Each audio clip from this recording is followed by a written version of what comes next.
In a distant part of the galaxy, the Zarkesh Empire reigned supreme. They were towering, merciless conquerors, infamous for their brutal ways and unwavering belief in the survival of the strongest. To them, strength meant everything. It was their measure of worth, their guiding principle. The Zarkesh were not just powerful, they were ruthless. Standing nearly twice the height of an average human, with their amber eyes that glowed like flames and their steely gray skin, they were a race that struck fear into the hearts of all they ruled. They thrived on domination and crushed any trace of resistance with a kind of fervor that bordered on ritualistic. When Earth fell to them, it was over in mere days. Humanity was defenseless against the technology and sheer might of the Zarkesh fleets. Cities were destroyed, families torn apart, and anyone who survived was captured. Earth was just the latest addition to their long list of conquests. To the Zarkesh, humans were nothing but a new, weak species under their control, a race so fragile that it was almost laughable.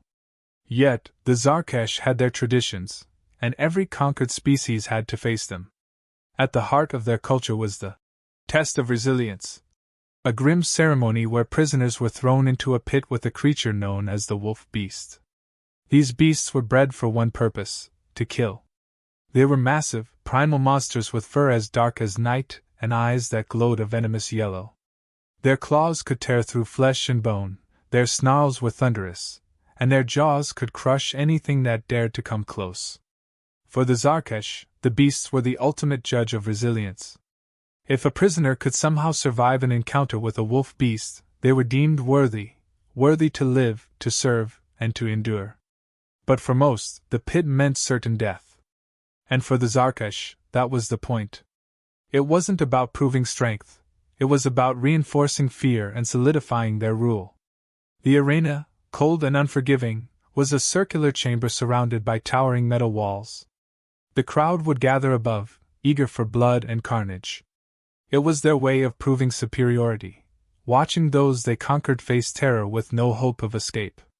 After weeks of collecting prisoners from Earth, the Zarkesh decided it was time for a new display, something to remind their newest captives of their place. This time, they chose a child. Not a soldier, not an adult, but a small human child. The Zarkesh saw it as an ultimate show of strength, a spectacle that would etch the message of their dominance deeply into the minds of the human prisoners. They believed the child would be an easy target, a brief and entertaining spectacle for their amusement. The child couldn't have been more than 8 years old. They were small, with dark hair and wide eyes that held an innocence untouched by the horrors around them.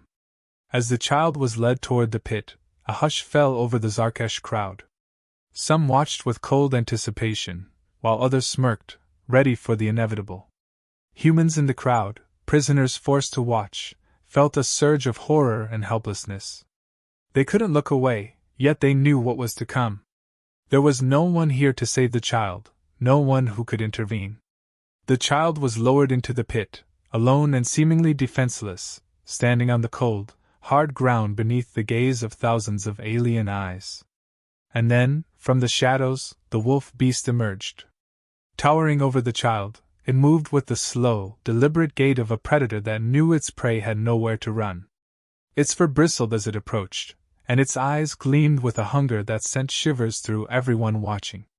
Its jaws parted, revealing rows of serrated teeth, each one glistening with menace. The child looked up, taking in the sight of the terrifying creature before them, but there was no scream, no cry for help. Instead, the child stood perfectly still, calm, almost curious. The Zarkesh were taken aback. They had expected fear, panic, desperation, but there was none. The child lifted a small hand, palm open, as if reaching out to something they didn't yet understand but didn't fear. The beast growled, a low, rumbling sound that echoed through the pit. It moved closer, lowering its massive head toward the child, jaws open, ready to strike. The Zarkesh watched, anticipating the final blow. But as the beast drew close, something strange happened. Instead of lunging, instead of tearing the child apart as it had done countless others, the beast hesitated. Its growl softened, fading into a curious whine. It tilted its head, sniffing the air around the child, as if trying to understand this strange creature before it. Then, to the utter shock of everyone watching, the beast lowered itself to the ground, lying down beside the child. The child reached out and placed a small, trembling hand on the beast's snout, gently stroking the fur. The beast, this creature bred and trained to kill, closed its eyes and let out a deep, contented sigh, leaning into the touch like a tame animal. Gasps rippled through the Zarkesh crowd. No one had ever seen anything like this. Some of them recoiled in horror, others in awe, unable to comprehend what had just happened. This child, this fragile, human child, had tamed their most fearsome predator without a single word, without any force, without anything but an open hand and a calm heart. The silence that fell over the arena was heavy, filled with confusion, wonder, and something that felt almost like respect. The arena, vast and echoing, pulsed with an expectant hush as the crowd watched the child stand alone in the center of the pit. Above, the Zarkesh watched from every angle, their glowing amber eyes fixed on this unusual human. To them, the situation was almost a curiosity, a deviation from their typical spectacles, for it was rare for a child to be put to the test. But to the Zarkesh, this was a pure display of their dominance, proof that even the young were not exempt from their brutal judgments. The humans gathered among the prisoners, eyes wide and faces pale, seemed trapped between disbelief and horror. For them, this was a nightmare unfolding before their eyes, yet no one could look away. The child's small figure seemed even more vulnerable in the vast emptiness of the arena. They stood there, dwarfed by the towering walls and the dark, menacing shadows cast by the pit's heavy metal barriers. But even as the seconds stretched on, the child didn't falter. They didn't scream or try to run, though escape was impossible. Instead, they stayed still, gazing up at the vast rows of spectators with calm, unblinking eyes. It was a look not of defiance but of quiet acceptance, a strange, unshakable poise that no one had expected. Then, a distant, bone-chilling sound resonated from the far end of the arena, where a metal door began to rise with a deep, echoing clank. The crowd shifted, eyes fixed on the opening as the enormous shape of the wolf beast emerged from the shadows. The beast was unlike any creature on earth. Its thick, matted fur gave it an almost spectral appearance, and its gleaming yellow eyes burned with a feral hunger. As it stepped forward, each movement was fluid, predatory, and exuded a terrifying power. Its jaws parted in a low growl that reverberated throughout the arena, filling the space with a dark, menacing energy. The child looked up at the beast without flinching. A slight breeze brushed through the arena, and the child's small frame seemed even more fragile against the creature's sheer bulk. The beast's gaze locked onto the child, and it began to circle slowly, studying its prey with a hungry intensity, as though savoring the final moments before the inevitable strike. The Zarkesh crowd leaned forward, anticipating the brutal spectacle that was about to unfold. For them, it was a form of dark entertainment, a ritual reaffirming their supremacy over all they conquered. Humans were nothing more than prey in their eyes, and this test of resilience was a reminder to both human and Zarkesh of where true power lay. But the child's reaction was unlike any they had ever seen. Instead of retreating or cowering, the child remained rooted, as if somehow seeing beyond the beast's monstrous exterior. Slowly, almost instinctively, they raised a hand, a gesture that seemed both innocent and impossibly brave. The Zarkesh gasped in surprise. They had never seen such a response, let alone from a human so young. It was as if the child had no concept of the danger before them, as though they could somehow calm the fury within the beast. The beast's growl softened, turning into a low, questioning rumble. It stopped in its tracks, its massive head tilted slightly as it observed the small figure standing before it. There was a pause, a moment of stillness so profound that even the crowd fell silent, watching with a strange mixture of awe and disbelief. The beast took a hesitant step forward, lowering its head to the child's level, nostrils flaring as it inhaled the unfamiliar scent. Its yellow eyes, once filled with a bloodthirsty gleam, now reflected a curious, almost hesitant light. What happened next defied all expectations. Instead of lunging, instead of baring its teeth or raising its claws, the wolf beast lowered itself to the ground. It lay there, massive and imposing, yet somehow submissive. The child took a step closer, reaching out with small, trembling fingers until they brushed the beast's snout. The beast closed its eyes, letting out a deep, contented rumble, a sound no one in the arena had ever heard. It was almost as if this monstrous creature, raised to kill, had been waiting for a touch like this, something pure and fearless. In that single, quiet moment, the arena became a place of awe rather than terror. The Zarkesh shifted uneasily. Some looked on in shock, others in disgust, and a few with an unsettling glimmer of understanding. To them, strength had always been about domination, power, and fear. Yet here was a display of something they couldn't fathom, an act of trust from a fragile being that had somehow reached into the heart of their fiercest creature. Among the human prisoners, a flicker of hope ignited. They had seen cruelty and despair in this place, but never compassion, never a moment where something other than violence prevailed. Some of them even dared to exchange glances, hearts pounding with the realization that maybe, just maybe, there was a power in humanity that the Zarkesh had overlooked, a strength that didn't rely on brutality but on something deeper, something the Zarkesh could not understand. The beast remained by the child's side, its fierce energy subdued into a quiet calm, as if it recognized something familiar in the child's touch, something it had never found among the Zarkesh. The crowd above continued to watch, captivated yet unnerved. The Zarkesh had expected a display of power, a reminder of their dominance over humanity. Instead, they were faced with an unsettling truth, a moment that defied everything they believed about strength, resilience, and control. As the wolf beast lay beside the child, a new, uneasy tension settled over the Zarkesh crowd. This wasn't the display of dominance they'd anticipated.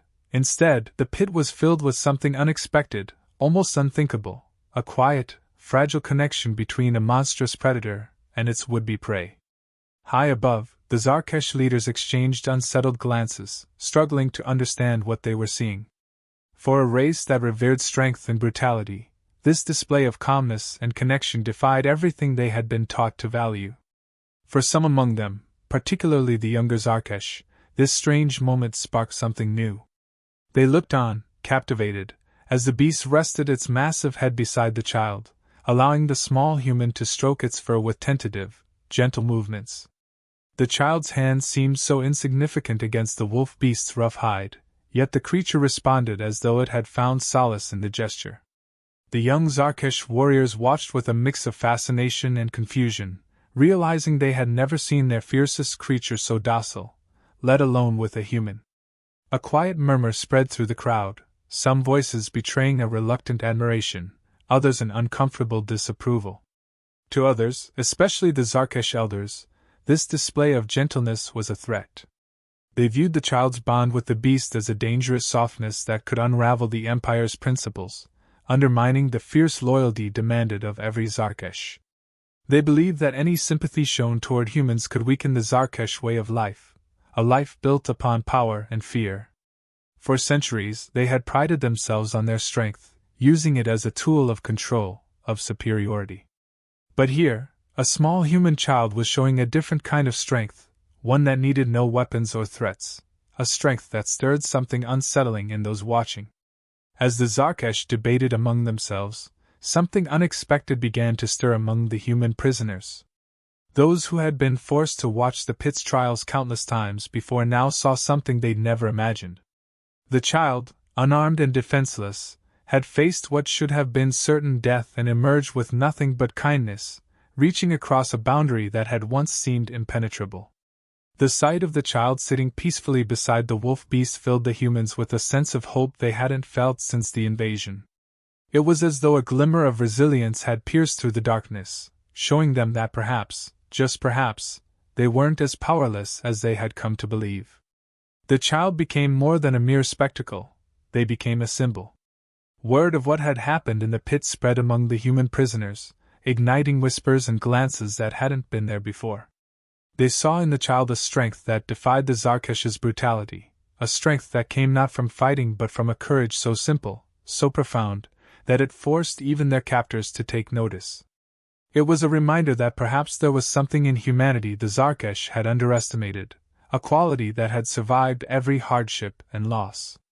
This subtle shift did not go unnoticed by the Zarkesh leaders, and it unsettled them deeply. The elders, especially, began to recognize the threat posed by this quiet rebellion, this ripple of hope they hadn't anticipated. It wasn't open defiance, but something even more dangerous, a challenge to their very beliefs. If this child, this tiny human, could move even a wolf beast to submission, what else were humans capable of? The elders began to fear that the child's influence might spread, that their people would start questioning the unyielding strength that had always defined them. Yet, for some of the younger Zarkesh, this was the beginning of a new understanding. They had always known their empire as one built on domination and fear, and now, faced with the child's quiet defiance, they began to wonder if there was a different way to be strong. Watching the human child had sparked something they couldn't ignore, a curiosity, perhaps even admiration, that they couldn't explain. Some found themselves questioning the brutality they had been raised to accept, wondering if true strength lay not in violence, but in the resilience shown by this fragile being who had faced the wolf beast without fear. The older Zarkesh, determined to maintain control, sought to stifle any whispers of change. They tightened their hold, enforcing stricter measures and making examples of anyone who showed sympathy toward the humans. But the damage was done. The child's influence, subtle as it was, had planted a seed of doubt that couldn't be erased. Among the prisoners, quiet acts of defiance began to emerge, small gestures that showed they had not lost their spirit entirely. The child's courage had reminded them of something essential, something the Zarkesh couldn't take from them. Now, the Zarkesh faced a dilemma they hadn't foreseen. In their eagerness to demonstrate superiority, they had unwittingly shown their prisoners a new form of strength, one that didn't depend on brute force or fear. The child's simple act of reaching out, of showing kindness to a creature bred to kill, had defied every rule the Zarkesh lived by, every assumption they held about power and survival. And though they didn't yet realize it fully, this moment would prove to be the first crack in their empire's foundation, a fracture caused not by rebellion or force, but by a single, unexpected gesture of compassion. The child, unaware of the change they had sparked, remained seated beside the wolf beast, their small hand resting on its massive paw. In that quiet moment, a ripple of resilience spread through the arena, invisible but undeniable. The humans looked on, emboldened, while the Zarkesh wrestled with the truth of what they had witnessed. It was a truth they couldn't ignore, a truth that would, in time, challenge everything they believed about the strength they held so dear. The child's quiet defiance, that small act of compassion, spread among the human prisoners with a force no one could have anticipated. In the dim confines where they were held, the humans whispered to each other, sharing the story of the child and the wolf beast. It became more than just an extraordinary event, it became a symbol of hope, a reminder that even in the depths of their despair, there was a strength within them that the Zarkesh hadn't crushed. The humans began to see the child as a reminder of everything they still held on to, the courage, the resilience, the spirit that had kept them alive. Among the prisoners, this small but unyielding sense of unity grew. Quiet acts of defiance became more common, subtle gestures that passed unnoticed by the Zarkesh guards but strengthened the bond between the captives. A few shared glances of encouragement, others small acts of kindness, distributing food and supplies as best they could. In this oppressive place, the humans found ways to support one another, inspired by the child's courage in the face of the monstrous wolf beast.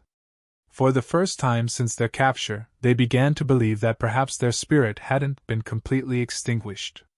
But it wasn't just the humans who were affected. Among the younger Zarkesh, the child's display in the pit had sparked a growing curiosity, even a quiet admiration. They had been raised to believe in strength as the only measure of worth, yet here was something they didn't understand, a fragile being who had shown a new kind of power without violence, a power they couldn't ignore. Some of the younger Zarkesh began to question the rigid beliefs they had been taught. They wondered, in private, if their empire's definition of strength was too narrow, too harsh. For the first time, a few dared to imagine an empire that could be built on something other than fear.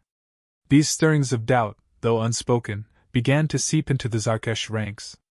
Some of the younger warriors shared secret conversations, exploring the idea that perhaps their empire's ways were not the only path to strength. They discussed the child and the strange power they had witnessed, grappling with the idea that maybe compassion had its own form of resilience. Though fearful of being discovered by the elders, who clung rigidly to the old ways, the younger Zarkesh were slowly, cautiously, starting to reconsider what it meant to be strong. The elders, sensing the subtle shift in the atmosphere, grew wary.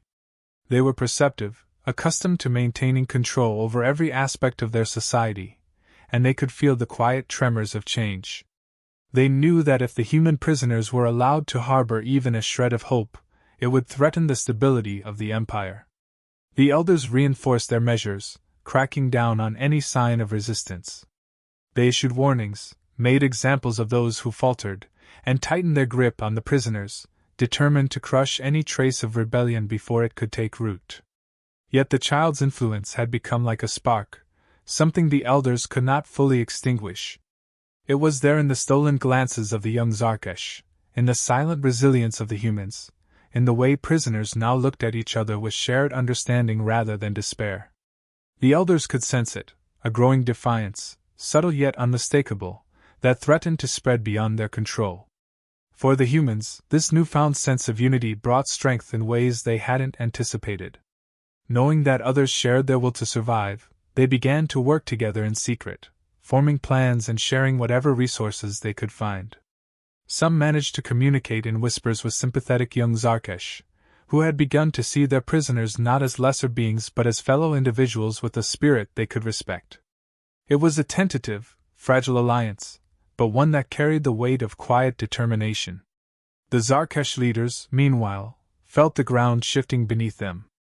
They couldn't understand it fully. Their minds, trained only in the language of power and fear, could not grasp the nature of the rebellion brewing within their midst. To them, resistance was something physical, a force to be crushed. But what was happening now was different, a spreading awareness, a shared sense of purpose that couldn't be silenced with threats. This rebellion was quiet, invisible, and yet it was growing stronger every day, fueled by a child's simple act of courage. In their desperation, the elders made the wolf beast itself a symbol of obedience, parading it before the humans as a reminder of their place. But the humans, knowing the bond the child had forged with the creature, were not intimidated. They saw the beast, not as a symbol of fear, but as a reminder of the child's strength, of the compassion that had softened even a creature bred to kill. Each time they saw it, they remembered that they, too, had the power to resist, not with violence, but with unity and resilience. As the days passed, the quiet rebellion continued to spread. The child's influence had become something far greater than anyone had anticipated, transcending the boundaries between human and Zarkesh. The young Zarkesh, who had once only seen humans as weak, now saw them as individuals with a strength they respected, a strength that was different but no less real. And for the humans, the child's defiance had become a beacon of hope, a reminder that even in the face of overwhelming power, they still had a choice. The elders could feel the shift, could sense that their empire was no longer as solid as they had believed. They were losing control, not to force, but to a quiet defiance that defied every measure they had used to govern. They had always believed that strength came from dominance, from crushing those who resisted. Yet now, in the wake of a child's simple act of courage, they were beginning to realize that strength could take many forms, and not all of them could be controlled. The rebellion, though still unspoken, was growing stronger, fueled by the belief that even the smallest act of compassion could spark a change greater than any weapon. The child's influence had taken root, becoming a force that neither the Zarkesh elders nor their most stringent controls could contain. Among the human prisoners, an unspoken pact had formed, a bond far deeper than any previous connection born out of shared captivity. They looked to the child not as a figurehead, but as a reminder of what they still had: courage, resilience, and an unyielding will to survive without bending to cruelty. This unity, this silent resolve, became the foundation of their defiance. They no longer saw themselves as helpless, for they had seen the strength that lay in quiet resistance, and they were ready to protect it, to cultivate it, no matter the cost. The wolf beast, once a symbol of terror, had become a testament to that strength. The creature's continued docility around the child confounded the Zarkesh, who had bred it for destruction, for fear. Yet here it was, resting calmly by the side of the small human, its loyalty transformed from trained aggression to trust. For the humans, the sight of the beast beside the child was a reminder of their power, not physical, not violent, but a strength that could connect even the most unlikely of allies. It became clear to them that they didn't need to overcome the Zarkesh with brute force. They only needed to protect and expand the unity that bound them together. The younger Zarkesh watched this shift with growing uncertainty. They had been raised to believe in conquest, that strength was synonymous with subjugation. Yet seeing the child's bond with the wolf beast, the way it had ignited a rebellion based on loyalty rather than fear, left them questioning everything they'd been taught. This rebellion was not what they'd expected: no battles, no calls to arms, no violent uprising. It was a quiet, steady resistance that refused to yield to their culture of dominance. For the first time, some of the younger Zarkesh felt torn, caught between the world they had always known and this new understanding taking shape before them. The elders, in response, became increasingly desperate. Their commands grew harsher, their punishment more severe, in an attempt to quell the unrest spreading through their ranks. They made an example of those who dared to question, hoping to frighten the younger Zarkesh back into compliance. But each attempt to stifle dissent only deepened the quiet rebellion within their empire. For every punishment, every crackdown, a new wave of resolve swept through the humans. They understood that their unity was a strength the Zarkesh could not break, a bond that grew stronger with every attempt to crush it. The child remained at the heart of this silent revolution, unaware of the full impact they had sparked but steadfast in their small acts of kindness and courage. Each time the Zarkesh tried to undermine the humans' resolve, the child's bond with the beast reminded them of what they were capable of. Even the wolf beast had transformed, defying the very nature the Zarkesh had forced upon it. The creature's presence alone was a living testament to the power of compassion, an unspoken challenge to everything the Empire held dear. Among the human prisoners, plans began to form, not for escape, but for a way to turn their unity into a tool that could no longer be ignored. The humans, now more organized and connected than ever, began to communicate with the sympathetic young Zarkesh. The few Zarkesh who had started to question their elders now saw an opportunity to act, realizing that true strength lay not in blindly following orders but in understanding the value of life beyond conquest. They spoke to each other in whispers, trading glances that carried more weight than any words, sharing ideas that could reshape the empire from within. The elders felt this rebellion growing closer to their doorstep, sensed the cracks in their once absolute rule. In their eyes, this was no longer about a single child or a handful of prisoners. It was a challenge to the very foundation of their empire. Yet even as they escalated their measures, their control slipped further. The Zarkesh who had once marched in lockstep now found themselves doubting, questioning, and choosing sides. The elders, blinded by their determination to dominate, could not grasp the power of an alliance based on shared purpose rather than fear. It was then, in the midst of this quiet revolution, that the human prisoners and their young Zarkesh allies began to enact their plan. They had no weapons, no army, and no means of open rebellion. But they didn't need them. They worked in silence, undermining the systems of control the Zarkesh relied upon. They disabled critical equipment, misdirected orders, and spread misinformation, all while the elders remained oblivious to the true scale of their resistance. Each small act of sabotage, each subtle shift in loyalty, weakened the Zarkesh from within. As days passed, the Empire's control continued to slip. The child remained at the center of it all, an anchor that kept the prisoners grounded, their bond with the wolf beast symbolizing everything they fought for, a unity that could not be broken, a strength that had nothing to do with force. The elders, though still powerful, found themselves facing an enemy they couldn't predict, one they couldn't crush with intimidation or brutality. The humans and the young Zarkesh had become something greater than captives and captors. Together, they embodied a new vision of strength, one that threatened to reshape the Empire's entire structure. And then, finally, the tipping point came. The elders, realizing they had lost control, were forced to make a choice: either continue to cling to their failing methods or adapt to this new reality. In the end, they had no choice.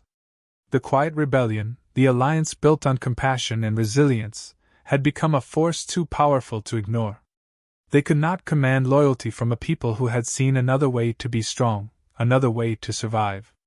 In the end, the Zarkesh Empire changed, not through bloodshed, but through the courage of a child who had faced a wolf beast without fear, a child who had shown them that true strength lay not in domination, but in unity.